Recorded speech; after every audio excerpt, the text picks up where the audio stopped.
Whitetail podcast. We might be the pure strutter and the pure crappie podcast today, because that's what we're going to be talking about. But yeah, hope everybody's got that full throttle in their hand by now. We're going to be shipping it out tomorrow, which is Wednesday, the week before. So now this will air next Tuesday. So a lot of people should have it in their hands, pouring it out. Hopefully everybody's taking pictures. Full Throttle was one of our most popular products, and we are very, very excited to get it in our hands and to get it in your hands. So, but this week we're going to talk about crappies, gobblers. You're getting ready to get in trouble. I know it. I am getting ready to get. We're not even 30 seconds into this. I know. And he already gave me the look. Yeah. Oh, hateful. So tonight in the studio, we got myself, Grant, Mr. VP, Nate Dollar, and Mr. Willie P is in the house. How you doing, everybody? Finally got him back. The craftsman. The man of reason. The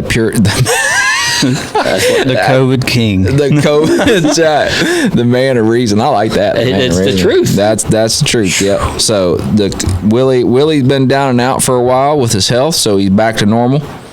Yeah, man, that was rough, buddy. It's that can be a sore subject for some. The whole COVID thing. It's somewhat controversial. Mm-hmm. Yep.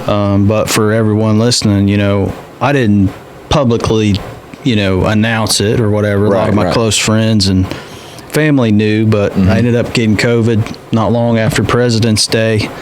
And man, it really got me. Really got me good. Went through my whole family. Kids took it real well. Kelly took it somewhat okay. She ended up with pneumonia, but not a real bad case. She didn't have to be hospitalized or nothing like that. But it got me good, man. 9 days of fever and just like I've been beat. Yeah. Every day was a new day. It was like Groundhog Day for 9 straight days. Now he's back to looking good. He is. He does look healthy. I feel great. Mm-hmm. But it was rough. Yep. He got that Roll Tide hat on in here. I didn't know what that. I was like, why has he got an elephant on top of his head? I like go to the zoo. I didn't ask. I was like, maybe he really liked that one. Maybe he really liked that elephant.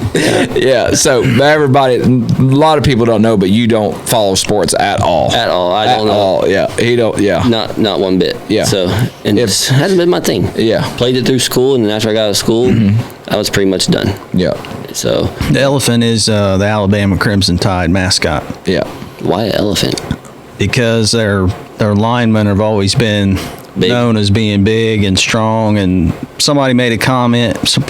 What I heard or read, somebody made a comment one time years and years and years ago that their front line was like a herd of elephants. Huh. That's a story I heard. I don't know. Learn something new every day. I don't know how true that is. Good day. Also, I heard that the Crimson Tide was something to do with the same thing. Their linemen being like a red wave. A red wave, yeah. So I don't know which one's true. There's probably a little truth to both of them. But let's kind of give it a little more. Go ahead. Why I say the man of reason. Oh yeah. Because when we have problems, basically anything in life, we're gonna call Willie and ask Willie. We're gonna see what Willie says. And 99, I'd say I'm 100. Hasn't let He ain't let us down yet. He reasons. Yep. And he usually calms us down. Yeah. Yeah, if we're upset about something, we're like, what do you think, Willie? What do you think? Yeah. For me and Josh to do something. Yep. Yeah. Unless it's talking about our mailboxes getting destroyed, I'm all with you on that one. Yeah, boy, I tell you, man, that has been. Oh my gosh, mine got destroyed this winter too. Did it? Yeah. Yeah. Heck, mine got destroyed last year, and I ain't put it back up yet. Hey Willie, Chris Saylor plows your snow too. Oh, I'm sure he does. Yeah, I'm sure he does. The first snow we had, or not the first good snow we had, they broke the door. Well, then that made it a catch for, basically a 5-gallon bucket to catch the next load that came through. So I knew when the door came off that the next day the whole top would be blown off. Yeah. And that's exactly what happened. Wow. Yeah, so it was bad. Oh, shoot. What do you got going on down there, VP? We have a call-in guest lined up for tonight. Okay. I'm trying to stay awake. Been some late nights working on special projects. Please. Two of them have finished up. What time did you show up for work today, Grant? 1 o'clock. No, I was there by noon today. Oh, okay, hold on. Remember, I got driveway camera. Yeah, you do. What time you come tomorrow? I'll be there early. I don't have Grace tomorrow. What time? So what time did it go off? Hold on a second. Hold on. Let it load. We're letting the Calm old down. reveal. The answer. So this is the reveal security system. This is the. But look, hey, here's the poor Amazon driver walking a half a mile down my driveway, back and forth. Oh Lord. Yeah. So Amazon told Josh to do. We're wrong. What time? He was there by noon. It's 11:47. Wow. I apologize. I Good apologize. job, Nate. So tell him my story Anyway. about my Amazon guy. Amazon no longer drives down your driveway, and Josh will have a quarter mile. Just yeah, under probably? Just under a quarter mile? Yeah, it's at least. Yeah, I think it's actually between a quarter and a third. So A third. yeah. So the Amazon So that's 2/3 of a mile there and back for that poor Amazon driver. has to walk the package to the house and walk back. Well, I didn't understand why there was and I got a little hill there right there to the east of my driveway. It says dip. Yeah, it says dip. I got a dip there. And so he was parked right to the east of my driveway, which is right after that dip. And I was 55 miles an hour. The tires don't you get a little air between. I know it. And I'm like, man, what's that going? And I started pulling my driveway, and fellers walking down the driveway, and pull up beside him, roll down the window. I said, how you doing? He goes, wore out, buddy. What's going on? And I was like, what? I said, why didn't you drive back? He goes, well, they don't want us to drive back driveways no more. And I was like, I said, it's going to be a rough route, bro, because we get Amazon packages every day. And he goes, yeah, Three times a day. I know it. He goes, yeah, I know. So you're going to be in shape. Oh, hey, you got him on the flatland. Yeah, you got all. You get him trained in. You got an 1/8 mile, Grant, but it's uphill both ways. Yeah, you got an 1/8 mile driveway, but literally up. I feel sorry for that guy. Good calf workout. You ain't kidding.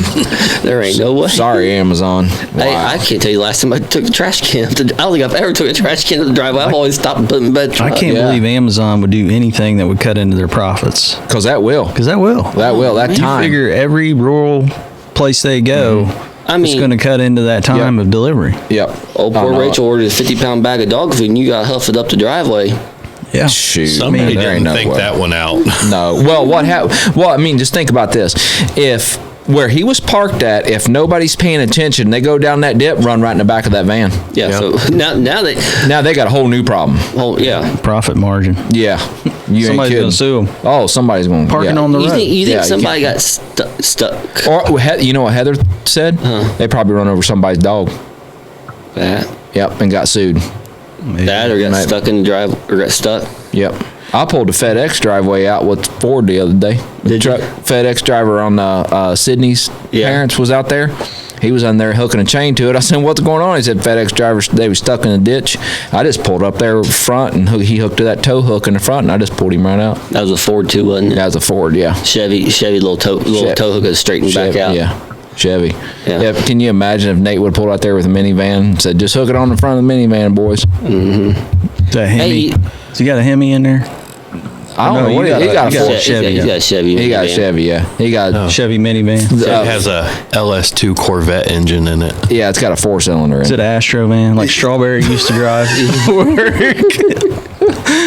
Wow. Hey, you better be nice to employee of the month. Yeah, that's Yeah. right. Did you see that, Willie, on the Pure Whitetail main page? Was that for February or? that was for February, yeah. And he's kind of ran into March. He's actually in the running for the March Employee of the Month, too. Yeah. Yeah. Nice. Well, I'll see if you get it or not.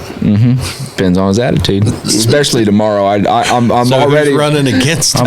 I'm voting Arlen. Hey, I you know am what? too. You know what Arlen said? What? He said, "I'll let him park there until I show up." Yeah. A little competition there, Nate. Arlen is very witty. Hey, very witty. He's probably one of the wittiest guys I've ever met. He is. He's Something very else. witty. He don't miss a beat. He's buddy. quick. He's very, very quick. Yeah. Yeah. He reminds me of Gracie. Yeah. Gracie, holy cow, she is very witty. She'd come back at you. Oh, son. Might not argue. Yeah. The knife out. She's quick. She's Floyd Mayweather quick. She hit you twice before you know what happened. You know to be quiet when you try to go with her. Oh, yeah. You just go ahead and give up. Yeah, I know it. So, but anyway, what we're going to talk about this week, we're right in the beginning of turkey season. I've already seen some people from Florida post some pics of Florida. We've got crappie season. Hunter and I went over to a local lake.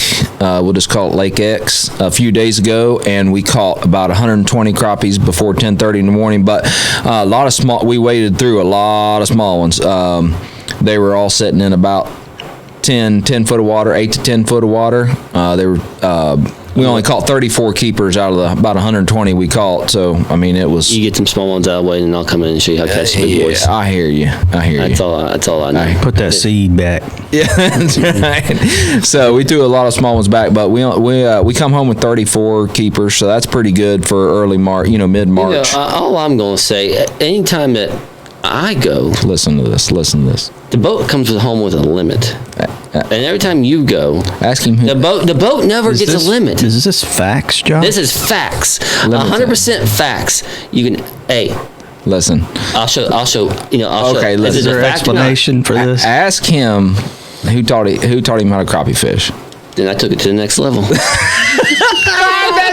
That's the way. That's true. That's perfect. That's a great answer. That's a great answer. He basically told me I was right, but he Tommy topped you. taught me. Yeah. That's right. It's like old Steve Blanton. Rest in peace. Yeah, that's right. That's who he reminds me of. Yeah, he's a Tommy topper. Oh yeah. Oh I'm boy. just stating facts. Yeah. I remember last year you came home with 12 one day, and when I went the next day, we came home with almost 60. Well, I mean, and we decided to quit. The day I went, it was 40-mile-an-hour winds and 28 degrees out, and the day you went, it was 65 and sunny and no wind. I hear excuses. Yeah. So do you want to call our guest? And how many crappies you caught this year? Like I said, I'm letting you get the little ones out of the way, and I'll show up. I hear you. You're just waiting for Daddy to tell you when the right time to go is what he's doing. Make all them little ones jaws sore so they don't bite. Hungry. Yeah, right. I let them educate them. Because I don't feel like messing with them little ones.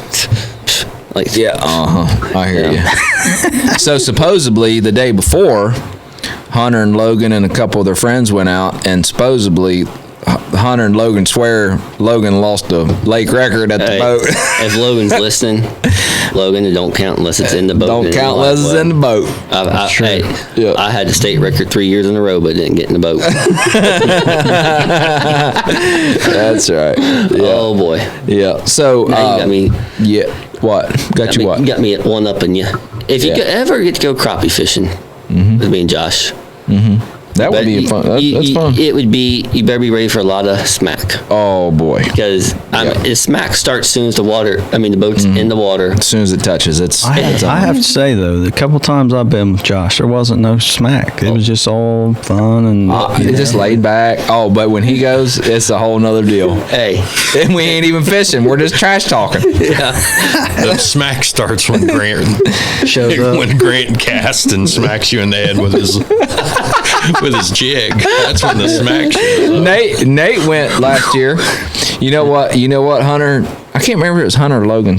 I think it was Logan. No, it was Hunter. It was a Hunter? It was Hunter.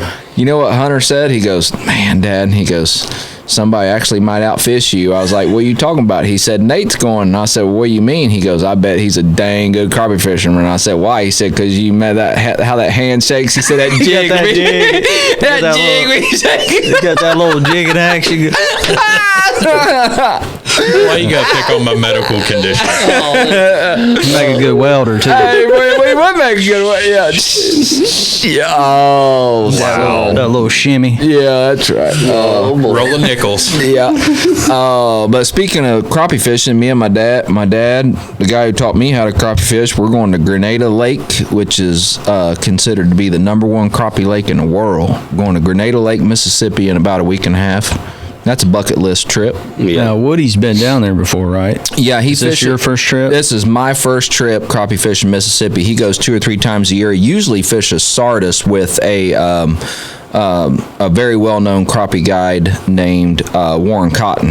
I've heard the name. Yep, and he is one, and just, I mean, he catches just, I mean, Big boys. Oh man, just giants, you know. So Sardis, Grenada, and Enid are the 3 big ones in Mississippi, right? Yep, and Grenada and Sardis, I believe, is really close together.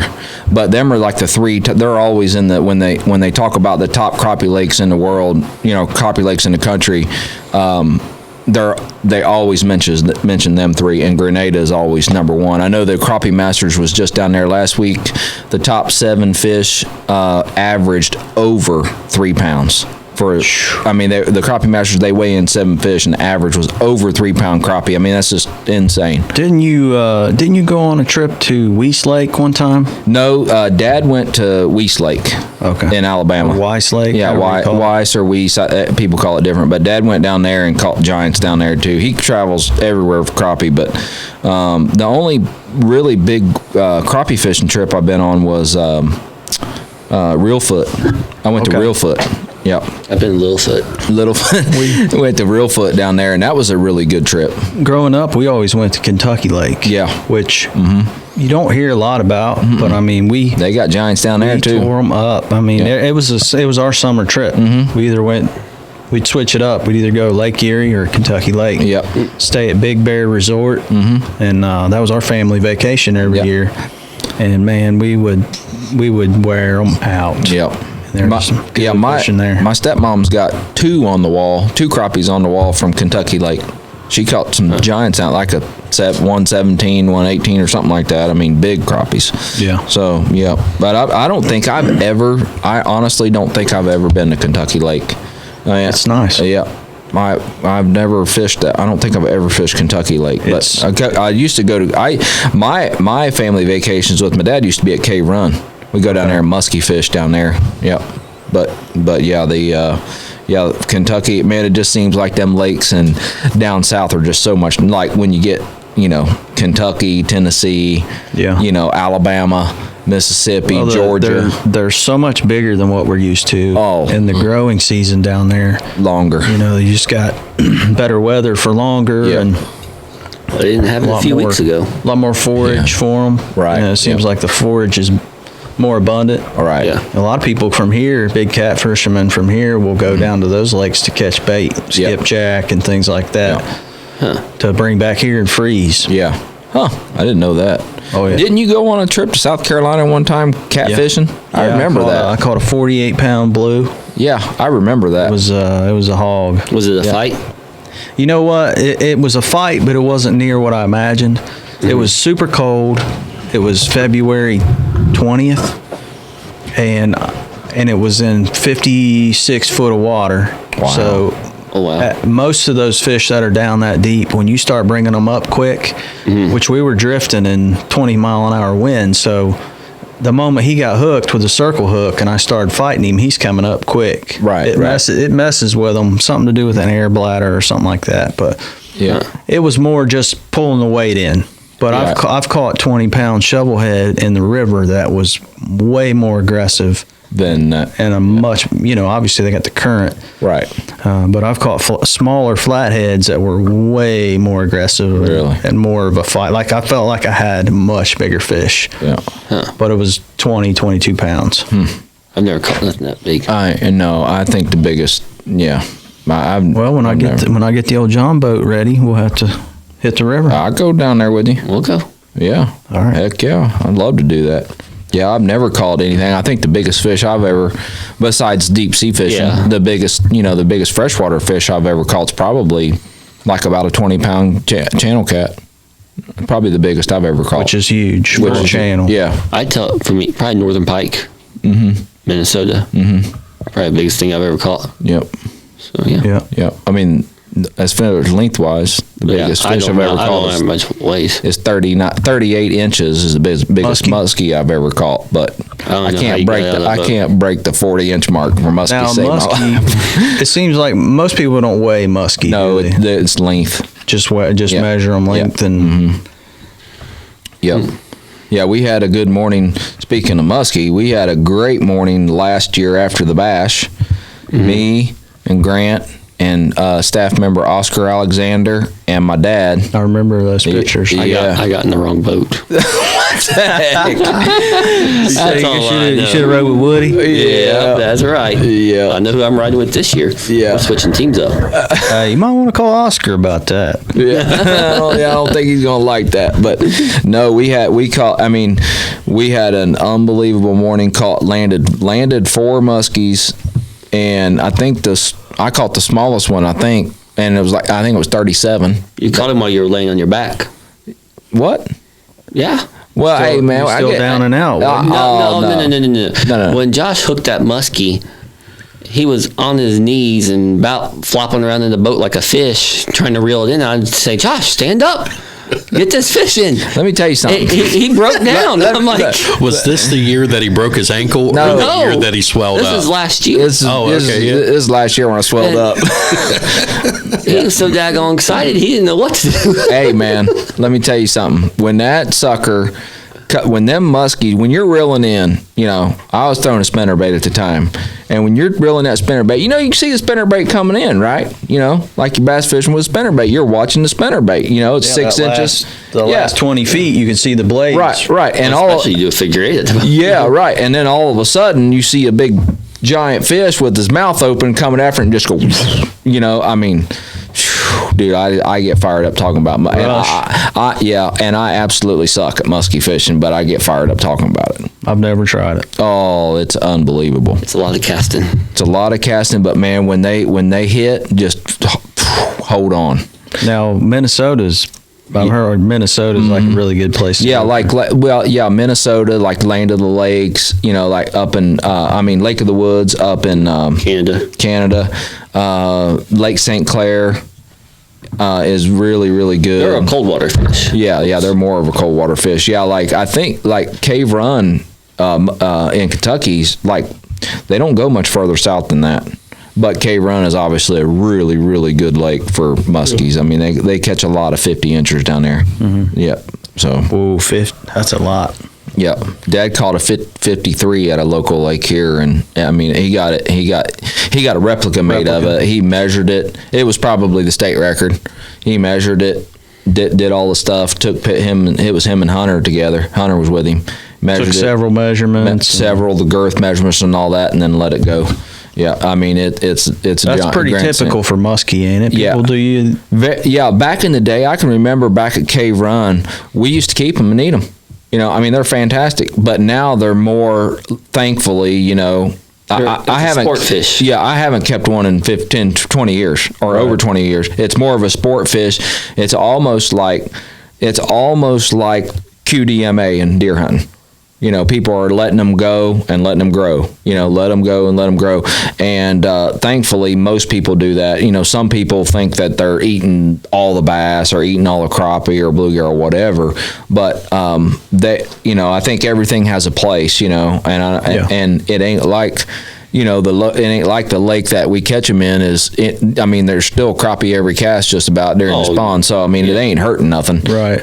But if everybody could get on that. Every once in a while I see them say, man, I'm keeping this, like a 38 incher or 36 incher, which in a couple years will be a 45 incher, So, it's they look prehistorical too. Oh, they do. They look like a dinosaur, man. You guys ever seen them before? Look them up because they're prehistorical looking. Yep. And they got some teeth. Yep. Yeah, they got some teeth, but they're pretty. That's what happened. I want to go. I've been kind of infatuated with saltwater fishing. Oh man, I've never been. Oh boy, but I watch a lot of YouTube videos, especially when I was down for a couple of weeks. I found this channel. This guy's rehabbing a hurricane damaged catamaran. Oh yeah, and his dream was to sail around the world. Wow. And they always keep a couple poles out the back of the boat when they're sailing, and they catch all kinds of cool fish. And I'm like, man, I've got to do that someday. Yeah. I took Heather. Me and her flew down to the Gulf of Florida last August, and it was kind of like our last little trip before I started going on all the hunting trips. and she has never been. I mean, we're talking about like when we go on a dolphin cruise, she would get nervous, right? So I somehow, some way, I talked her into going out deep sea fishing, and it helped that Grant and Rachel had been out the year before and had a lot of fun. And I was like, come on, Rachel went out and they went out, they had a lot of fun. I was like, just go with me one time. I said, let's get a guide. I said, we'll get a guide with a nice boat that it's safe. Feel safe. Yeah, feel safe. So I just got on like fishingbooker.com or fishingbooker.com, found a guide, young feller, and what was that out of? That was out of Destin? No, it's Anna Marie Island. We were down at Anna Marie Island, and so we went out, and Heather loved it. And I mean, on our way out, it was waves, son. That boat was coming out of the water. It was like a 30-foot boat, and he's like, how much can you handle? And I said, let her eat, son. And we just, bam, it was like the SS Minnow down at Cumberland that year. It was like the little Crestliner. That was impressive. Let me tell you something. Was that Memorial Day or no? It was 4th of July, wasn't it? No, I think it was Memorial Day. Remember me saying, "Well, you might want to slow down a little bit." And Josh is struggling. Yeah. So give them a little backdrop of what we're talking about. I'm in Willie's boat, and it's nice boat, big boat. It can handle waves. Yeah. And the waves weren't bad, but if you're in the SS Minnow, now keep in mind, y'all, the crappie boat. It's a 400-pound lightweight. Yeah. Very well made, but very lightweight. Yeah. It's made to crappie fish out. Crappie fish. Yeah, it's his crappie boat. It's a 16-foot, 10-inch Crestliner with a 75 horsepower Mercury on it, which is a lot of motor. A lot of motor for around here. Yeah. Yeah. And then we ended up. It was Memorial Weekend. Look, Willie can't even tell a story without laughing. we launched out of Jamestown Marina. And I looked out and I'm like, it's going to be a little rough till we get across the lake. And we were headed to Beaver Creek. Yeah. No, we were headed to Otter Creek. Otter Creek, yeah. And we were headed to Horseshoe Horseshoe you Falls. saying that, yeah. And I'm like, it's going to be a little rough till we get off the main lake here. And it was. Well, I look back. It was 12 miles of hell. Pretty much. Hey, I look back and I can look completely underneath the Josh's boat. Motor and all out of the water. We can see the top of the prop. Yeah, I'm like, oh. And Wyatt was riding with you. And when we got to Otter Creek, he was like, Dad, we cannot have him go back across that lake if it's that bad this evening. I'm like, we'll go in kind of late, it won't be that bad. Yeah. It was bad. Oh, hey, son, let me tell you, and I don't have good, that boat is not made to like sit in. It's made to stand up and fish out of. Stand up and fish. So I've only got the driver's seat, which I was in, and then you got the seat beside me, and then one more seat, and everybody else is sitting in the floor, and Heather and Gracie. I remember when you pulled up Gracie, and Gracie's look on her face. She was mad and fired. She was scared to death. Heather was scared. She goes, Heather and Gracie literally thought we were going to capsize the boat. Them waves were 6 foot tall. They were choppy, and it was like Willie, all directions. Willie, too. this wasn't that. That's not what I call choppy. Well, you know what I mean, like all directions. Like if you had a constant wave, you could hit it at a 45-degree angle, ride it. But this was just wake off of boats. Yeah, and there was 600 boats. What do they call that fishing show? Was it the deadliest catch? Yeah, that's what it looked like. Hey, literally, we would hey, Captain Sig Hansen. Hey, let me tell you something. We'd hit that, and you'd hear that motor go, and then we'd go, pow, smack down. Let me tell you something, son. Yeah, it was rough. Let me tell you. I didn't feel it, but it looked rough. It was. It was bad. It was bad. Now, when we got out in calm water. That's all right. When we got back in that little cove we went in there. That was nice. I stayed in Willie's boat all week. Yeah. I was like, Grant, you want to ride with me? Nope. I'll stay with Willie. When we got where we were going, though, we had a ball. We did. It was fun. That was a lot of fun. The cabin was great. Well, that and sting pong. Sting. I forgot about sting pong. And I had at work. I'd always heard Willie, Willie was always like, man, I had time of my life at the lake, and I had kind of grew up obviously on the water. I fished like more than a normal person. That's kind of how I did. I started just fishing. Mm-hmm. Like we didn't go boating. Right. And I kind of started that. Actually, John Austin got me into it. Yeah. I remember him. Yeah. Him and Larissa invited us on a vacation in like 2011. The kids were all pretty young, all close to the same age. They invited us down to Cumberland to stay at their place. Yeah. And after one weekend, it was boat shopping time. Right. It was like, why haven't I done this sooner? Yep. And, I to me, it's just the ultimate relaxation when when you get on those big lakes down south. You can go even though there's 5,000 people there, you can always find a cove somewhere. Yeah. We go north and to get away. We got like this little cove area. Yeah, oh yeah, it's no one's there. Yeah, yeah. And we were there multiple times and still no one's there. Yep. And it's so nice. relaxing. To me, getting in the water, especially after a hard week's work. Yep. You're in the water, you're floating, you might have a drink, and all your friends are there. I had to teach everybody how to put their it's just so life relaxing. jacket upside down. Yeah. Diaper. I had to teach that lesson. Yeah, but and I give credit to Willie and Kelly. And let me tell you something. I ain't gonna lie. It's like right up there with hunting with me. Like, I want to be at the lake now all the time. Yeah. Like, all the time. It's the perfect escape. Yeah. And you don't have to have a ton of money to do it. Right. There's tons of ways to get to the lake. We started out, our first boat was a couple $1,000 boat. Mm-hmm. And, we bought what we could afford at the time. Yep. Kind of rushed into it. Had some issues, so cautious about buying boats quickly. Yeah. But then kind of traded up from there to what we have now. So I mean, it's a very affordable. I mean, we camped down there for $30 a night. Yeah, full hookup. Yep. Mm-hmm. Yeah, I mean, last year, Grant's family and my family went down there 2 or 3 times. We rented a boat. Yeah. We just rented a boat from a marina, because we had to have a big pontoon to hold everybody. We did that for 2 summers until we got our boat. Yeah. And then we had a great time. Oh, man, we love it, man. I tell you what, it's thanks to you and Kelly for inviting us down. And, man, ever since we went down there on that trip with you, we've all been hooked on it. I mean, that's all anybody wants to do is the lake. I love it. I absolutely love it. Yeah. But crappie fishing's going to be in full swing here in a couple weeks. We got the spawn coming mid to late April for our area. I'm going down to hit that spawn in Mississippi here in a week and a half, like we said. So hopefully we'll catch some giants down there and be able to talk about that when I get back. But as far as the pure whitetail goes, we got the full throttle coming in and Captivate coming in. You guys should be already being in some of your hands. We got Grant and I's working on a few things that we are very, very excited about that we can't talk about, but we're very excited about it. Why can't I talk about it? Well, go ahead. He's for those of you who's not seeing it, he's patting himself on the back.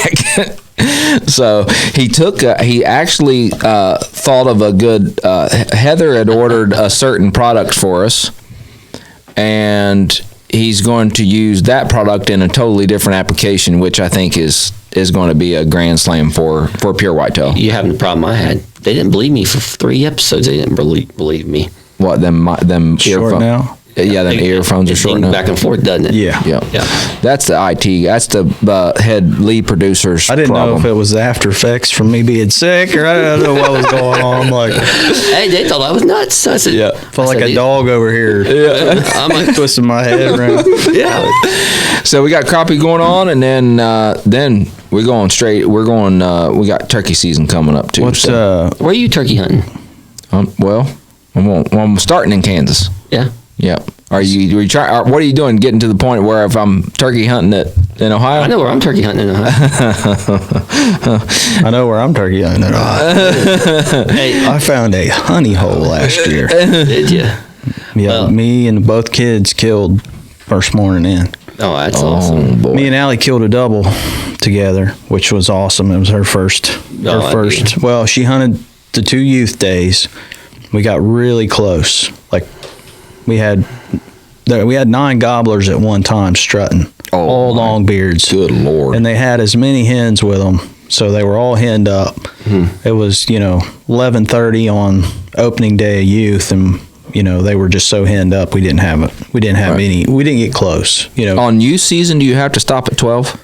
We did, but I don't know the answer to that. I think you do, but we did stop at 12.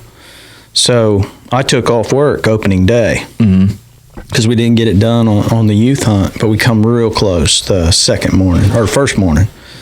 And then the second morning we didn't shoot a double together, but there was some miscommunication and I ended up shooting a bird right off the roost. They flew right down the power line, walked out to the field, and I thought she was on the second bird, and there was still some brush in her way. When I called the shot, she didn't shoot because she wasn't sure, which I thought was really cool. That's cool. I like that. She held up. Now, she was pissed at me. She looked at me like she wanted to kick me in the head. She was like gritting her teeth, and she's like, "I told you I couldn't see." Yeah. I'm like legit. I mean, she was pissed. I'm That's awesome. I'm like, we'll get another one.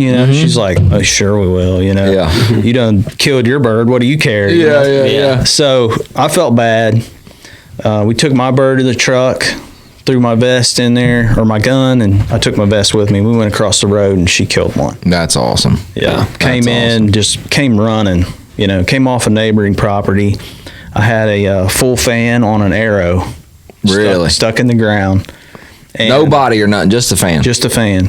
That's amazing. Stuck it in the ground, facing, because I heard the birds gobbling off on this other property. And we called a couple times, and the second time I called, they responded. And then out of the blue, one of them gobbles, and I can tell he's in the field. She's sitting right on my left, shooting a 20 gauge Frankie I bought her. And I'm like, "Put your gun on your knee." I'm like, they're in the field. And she's like, "How do you know?" I'm like, "I could just tell that it was so much louder." Yeah. And it was you could tell it was in the open. Yeah. And so she starts breathing hard. She's got the gun perfectly placed, pointed right at the fan. And I look up, and here comes 2 longbeards just running. And there's one, he's about 20 yards in front of the other. Yeah. And I just said, as soon as he gets to the fan, just bust him right in the head. And she did. That's awesome. Yeah, it was cool. That's awesome. Yeah. That's awesome. Yeah, that's what it's all about right there, hunting with your youngins. Then the next Saturday morning, Wyatt was off work, and we had a long-beard fly off. We had a full strut decoy he had borrowed from a friend at work. And then that bird flew off the roost, flew right down and landed about 25 yards from that decoy and come running up at it, and he busted him. Man, don't you love it when it just happens like that? That's the first time I've ever had that happen, where it actually flew to the decoy. Yeah, like you can't draw it up any better than that. The bird could see the decoy from the tree, and he pitched off the tree and just flew right out and landed there. And I was like, that's what it's all about, man. That's what it's all about. So, nice little honey hole. The landowner's super cool. That's good. That's hard to find. I talked to the landowner today, and she's like, "Yeah." Oh yeah. I'll take care of you. You got GPS coordinates? I can't share that. Oh, okay. But she said she'd take care of me. Speaking of landowner, I lost one of my spots this year. Yeah, I remember you saying that. My best spot. Yeah. Deer hunting spot. So, I mean, that was a good relationship I had for 17 years. I was going to say, I knew it had been a long time. Yeah, it was a cool spot. Yeah. But they moved, they moved. Yeah. They're both getting up there in age. And they moved on. And what's Nate? What are you doing, buddy? I think Nate's wanting to call our guest. Well, we need to be moving on to that. Yeah. Okay, go We're ahead. At 40. Go ahead. So okay, yeah, we're go at ahead 40. And see if I can get our guest on the line here. So we're calling Mr. Nathan Lankster, right? Yep. All right.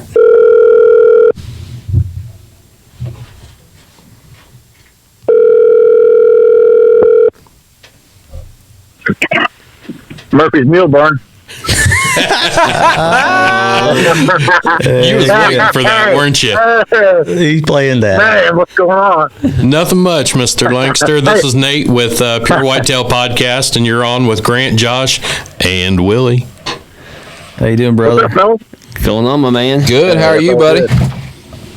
Man, I'm doing great. Yeah, hey, I seen you showed me and Grant how to kill some hogs. That ain't kidding. Well, you know, I wouldn't call it plural, but I did get one. You know? Well, that's 100% better than we did. Yeah. Where'd you go, Nate? You know what? 405 Outfitters. I can't remember if it's Chandler or Wellston. They're both right next to each other in Oklahoma. Oh, okay. Oklahoma. Okay. Yeah. Awesome. Yeah. Well, congratulations. Long drive. Yep. I'm so I glad. appreciate it. I'm so glad you're up kicking and walking around after what you did to that purse. And the wife didn't know. Well, hey, it's heavy, dude. It was heavy. I got all sent, man, drug it around, man. You know, my wife was staring at me like I was some kind of crazy person when I showed her the video and what was going on.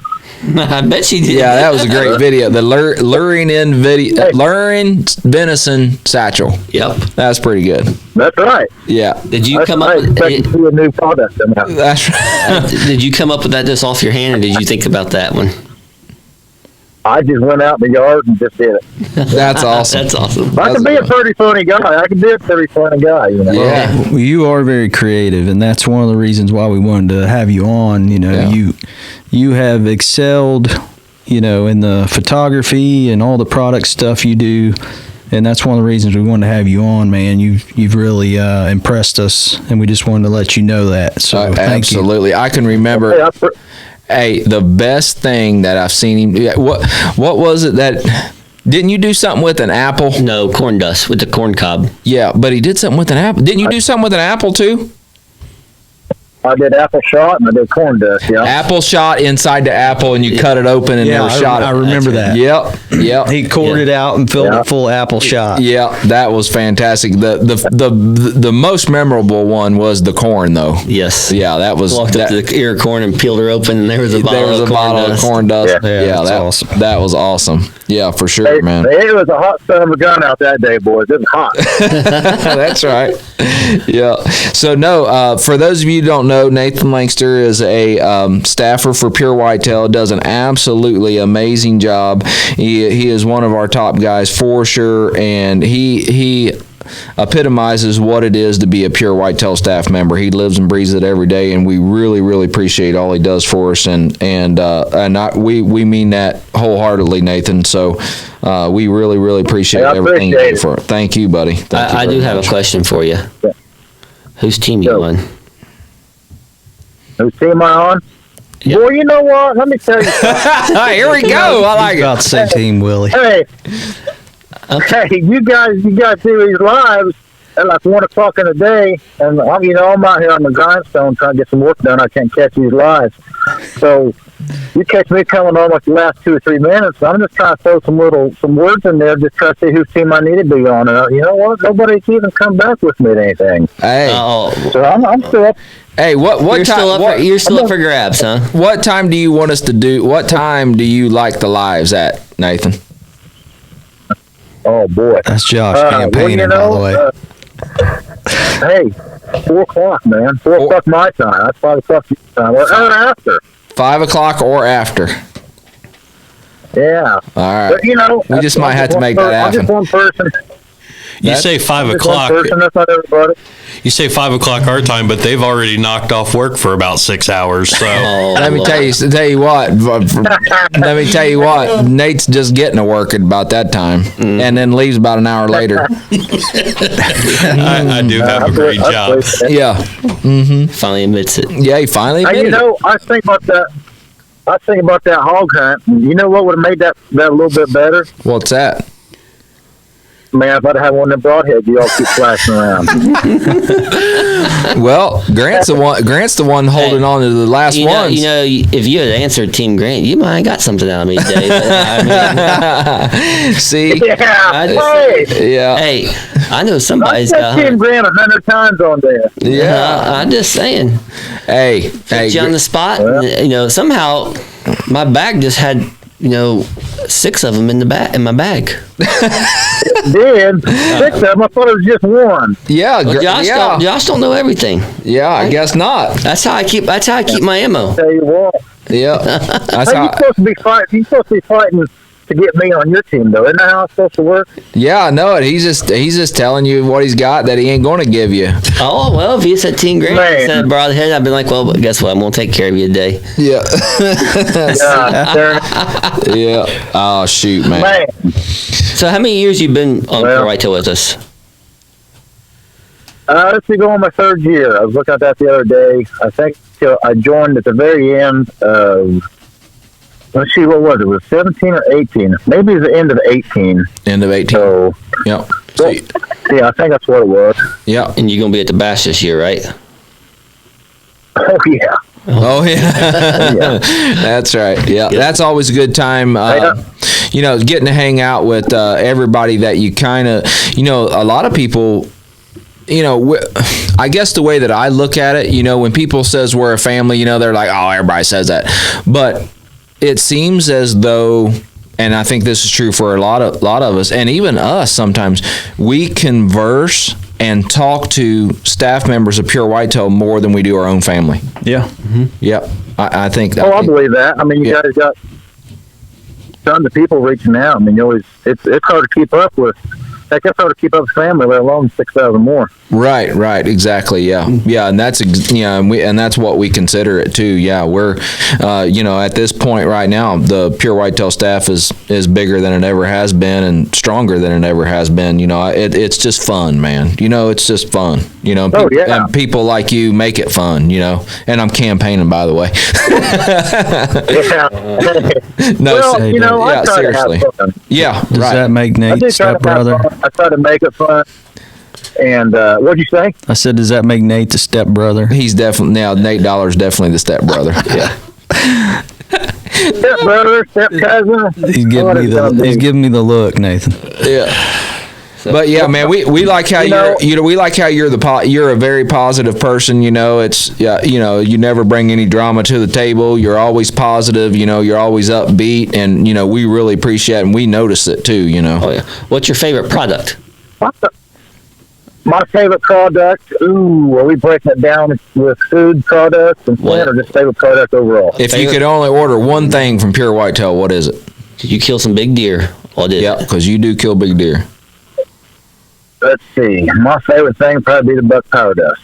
Power dust, yeah, that's pretty. The buck power dust is pretty dang popular. That's awesome. Yep, that's awesome. I mean, I know it's called buck power dust, but I've made a lot of scrapes with it. Mm-hmm. And we'll just take, for instance, going from, you know, using all the other stuff I've used in the years, and I started using Pure Whitetail. You know, in the beginning, I ordered this, ordered that, ordered this, and I got the power dust, and I made a community scrape in the middle of one of my food plots. And before that, I'd get maybe 150, 200 pictures a week, just deer passing through. Some of them were hitting it. Yeah. Well, when I made that scrape with the power dust, that first week I had 8,000 pictures. Holy cow! I swear it was every deer on the farm 100 times plus extras. You know. That is unbelievable. And I thought, holy moly! And what? I mean, it attracted everything. The fawns, the does, they were all checking it out. You know, I always hang a grapevine over my scrape. They were rubbing on it, licking it, messing with it. And so, I mean, that really, if I was going to say one product that got me on board, it was that one. Yeah, that's awesome. What time of the year did you make your first scrape? Let's see, that year I made my first scrape late July. Late July. So, you know, I think that's what a lot of people, when they come on with Pure Whitetail, or when they start buying Pure Whitetail products, they buy this, they buy that, because obviously, you know, we have a lot of products, we got a ton of them, and they kind of narrow it down to what works for them. They start buying, you know, a little bit of this and a little bit of that, then they narrow it down to what works for them on their farms in their area, because that's totally different. It's an experiment. It's an experiment for the different products. Yeah, right. And then it kind of like, you know, because it seems like everybody we talk to has a favorite product, you know, the product that works for them, you know, that they got confidence in. Yep. That's awesome. I remember Absolutely. seeing I remember seeing a post from RJ Felter not long ago, explaining that to a new staffer. He said, buy this, and this, and this, and this, and then try it and see what works on your farm. Right. Because what works on your farm may be different for you than your neighbor, or me. Exactly. Yep. So it's a good way to absolutely experiment. Awesome. The geographic location of, you got hot running deer, you got cold running deer. I mean, you guys are dealing with people coast to coast. Right. So what works in a hot climate might not necessarily work in a cold climate, or vice versa. And it might not even have anything to do with weather or temperature, but it's definitely different geographically. Right. Or can be different geographically from place to place. And nothing is going to work the same for one person as it does for the other person. But at the same time, all that goes into your preparation and how you're putting it out and how careful you're being. I mean, there's a lot of steps going into making a mock scrape other than just going out and throwing some scent on the ground and saying, hey, this didn't work or it did work. I mean, you still got to be an ethical hunter and, worry about scent control and all that. Right. And it's funny that we're talking about this because I talk to a lot of people and I'll tell you, I'll give you a really good example. Chris Saylor, me and him hunt real close together. Chris Saylor, mesmerized dust works fantastic for him, but doesn't work fantastic for me. Spellbound is by far the best product on the farm. You know what I'm talking about? And it works way better. I get way more action off Spellbound than I do Mesmerize, and it's the opposite for Sailor, who's just has a crow flies about 2 miles away. He doesn't get great reaction on Spellbound, but gets great reaction on Mesmerize, and it's just the exact opposite. And we're only probably as a crow flies 2 to 3 miles away. Yeah. I mean, so it's I wonder funny. about that.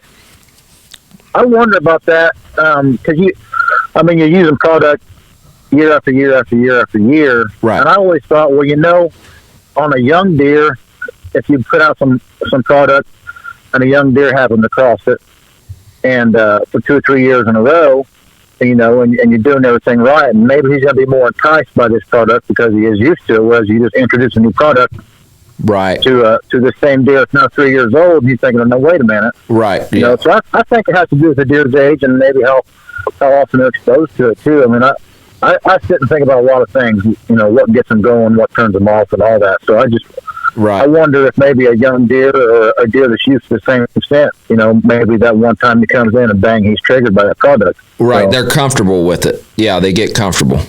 Right. Yep.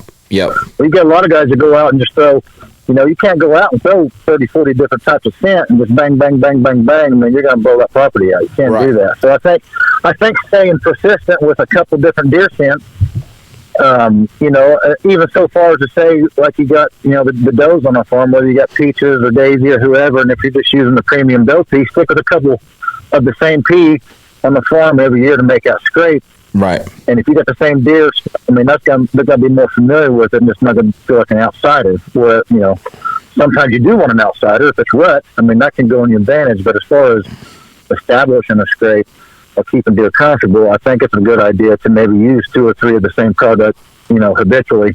Right. And not constantly introduce something new into it, if that makes sense. Yeah, it does. Yeah, absolutely. Yeah. That's why I like talking to guys like Lankster, that is successful every year, and I like to hear what they're doing. So I really like that. Yep. So that's awesome. Yep. So like Willie said, man, you take great pics. Thanks for all you do. On that side, the videos are awesome. I really like the videos. But yeah, you do a great job, man. Like I said earlier, man, you epitomize what it means to be a pure whitetail field staffer, and we really, really appreciate all you do, man. Thank you very much. Hey, it's my pleasure. I enjoy doing it. I'm always outdoors anyway, so if I can do anything to help, I always try to do it. Yep. I've met a lot of great friends and family just in the past 2.5 years I've been with you guys, and the amount of generosity that I have seen and been around in the past 2 years is just astounding. Yeah, we're amazed. How far people will go out of their way to help somebody. So you got to create it more than just a company. And I don't know if I'm sure you do realize that, but you've created more than just a scent company or a brand. But I mean, you have kicked off something that you probably may never fully understand what you've done, because there's so many people out there that have met because of you guys helping each other out. It's pretty amazing. Well, we appreciate that, man. Yep. Thank you very much. And it's blossomed into something that none of us ever dreamed that it would. And we're very, very thankful for that. And for what you just said, that's the most important part. You know, we've accomplished, you know, or we're accomplishing what we was hoping to, bringing people together. The goal was set. Yeah. To do this, you didn't know exactly how it would turn out. Right. Yeah. But you see the fruits of the labor now. Right. You know? Yeah. Bringing people together, treating everybody like they should be treated, treat everybody with respect and like they deserve to be treated. We're the only reason that the staff and people like the staff in the hunting industry, they're the only reason that anybody who works in the hunting industry has a job. And I think the bigger companies forget that very, very easily, you know, so it's, they forget it. And, you know, it's just, I wish they would do more than they do, but you know, that's beating a dead horse. But, you know, we appreciate it, man. Thanks for coming on with us here at the Pure Whitetail Podcast. You're one of our favorites by far. So we really, really appreciate you. Can't wait to see you in July, man. Hey, I'm bringing hog wings. You better bring an appetite. All right. Thank you, buddy. Good talking to you, and thanks for coming on with us, man. Appreciate it. See you, buddy. Yep. Have a good evening. See you, Nathan. Bye. He's just a good dude right there. Oh, yeah. You know, he's a funny. good dude. He's funny. He likes to have fun. He's got to be, to me, in that Staffer of the Year conversation. He's in the conversation. You know, yeah. I know he was for 2020. Yeah, he was for 2020. Yeah. Just based off the results of what he did. Oh, I know. It's nothing other than the effort he put into what he does. Yep. Speaks volumes. Oh, yeah, he does. It makes your life easier and Josh's life easier when you guys go post on Facebook, because you always count on him to have pictures for you guys to promote. Always. He always has great content for us to grab and do, man. He's fantastic. So, but yeah, where we sitting out on time, Nate, for this week? We're at about 56. 56. All right, that's perfect time. I don't think we got time to go into a whole gobbler talk and turkey talk. Maybe we'll do that next week. We kind of talked about crappies this week, had Nathan Lankster on this week. Grant, what else you got for this week? Anything? No, you just laid back, chilling. I'm just laid back, relaxing today. I'm behaving today. Yeah, you still don't have a kitchen. Hey, I watched him eat Skyline standing up for dinner. Wow. He's got some catching up to do. Yeah, that's right. I still don't have a kitchen. Hey, you know, I got one little quick story, and we'll end on this. So Hunter, Logan, their friend Cody, Dana, and Bailey, which you know Bailey real well. Yeah. Bailey Tench. Bailey Tench. Yeah, Oh, yeah. You know Bailey She's too. cool. Yeah. And Nate probably has seen her at the house. She's a real tall girl that comes around. Yeah, she drives the little truck with the S10 with the sticker on, Pure Whitetail sticker on her back. So they all go fishing on Saturday, because me and Hunter and Cody went Sunday. So they go fishing Saturday, and they told me the funniest story. So when Bailey would catch a fish, she'd bring it in the boat. It'd be flopping. She'd go, shh. Try to calm it down. Trying to calm the fish down. Hunter goes, I swear it worked every time. It quit flopping. Said she'd look at that fish and go, shh. Calm down. No, so man, hey man, it's great. This time of year is kind of like we feel like we're out of the winter. We're going in. They're you know, like last week or the week before, we said there's light at the end of the tunnel, but now we're out of the tunnel and we're seeing the sunshine finally on a regular basis. There's light at the end of the tunnel and you're not standing on the train track. That's right. Well, I kind of feel like, we're at the light at the tunnel, but we're looking at the next storm coming. Right. Oh, yeah, there's a storm. I feel like, oh boy, here comes the mock scrape time. Yeah. Here comes putting deer back in the stall, collecting pee, making products. Yep. And that's fun, though. That's fun. And we, you know, we're full into pre-order on our seed. We'll be getting the shipment of Full Throttle tomorrow, which hopefully like I said earlier, you guys will have in your hand by the time you listen to this. But like right now is unloading semi trucks and getting the product out to the customer, and that's always stressful to me. And we're getting ready to turn Nate's world upside down tomorrow. We're moving the shop again. But we ain't moving it far. Just the other side of the barn. Haven't figured out, we'd like to move in It's in the north wing. Yeah, that's right. In 4 years of pure whitetail. Yeah. The shop has been moved A lot. We gotten good at it. Yeah, we get pretty good. Twice every year. Yeah, twice. So the way it's going to work out, Willie, is I'm going to have to run from the south wing to the north wing to get the product, then back to the south wing to pack it and manifest it. Heck, by the time order. by the bat, you might impress a lot of people. By the bash, you might be thin. You might have a little muscle. Like, look here, ladies. Yeah, that's right. That's a little arm there. My goal is not to be thin. You got anything else, Willie? No. You good, Nate? We got some stuff coming up here in the next couple weeks that's going to shock and amaze some people. Is it back to packing our bags? Oh, it could be back to packing our bags. Hey, we're moving the shop. I think he might have been talking about something else, but we could be setting the world on its ear, being the first to do something. We're going to set the world on their ear here in the next few weeks for sure. A couple of different times. Top secrets. But if you you're listening to the podcast now, obviously, so you found us someplace. But if you enjoy listening to a podcast on a certain method, check out purewhitetail.com/podcast. All the available venues are listed there. Just click on the logo that you like, whether it be iHeartRadio or Podbean or Apple or Google Play or. So we're on all of them, right? We're on all of them. Awesome. Anyone that counts. And YouTube. If you like to watch the videos. Hopefully we have one from this week. We had a little camera mishap the last 2 weeks, but if you like to watch Grant and Josh talk rather than just listen to Grant and Josh talk. That's right. The button is red this week, guys. I took care of it. Yeah. The button is red. That's why I need you here every week, Willie. I had the vid, Nate. He had the vid. He had a really good Rona. He had a really good excuse.